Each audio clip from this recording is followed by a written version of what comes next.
Assalamu alaikum Noor.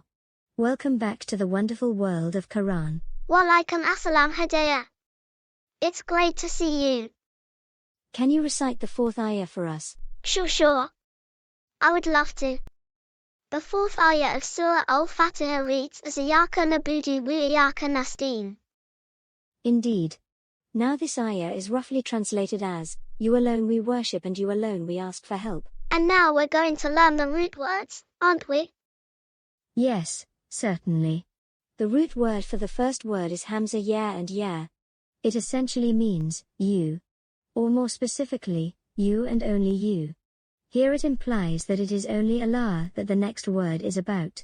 Now the next word of the ayah is very interesting and it forms the basis of Islam. It is derived from Ain Ba and Dal Obad means one who is subordinated as a slave or a servant, and it means also to worship. The word nabudu, when it is read along with Iyaka, is a pledge that we are slaves only to Allah. We do not consider anything superior to Him. This word, Noor, makes the principle of Islam. The basis for our kalima. That is La ilaha illallah. I get it. You are right, this is super important.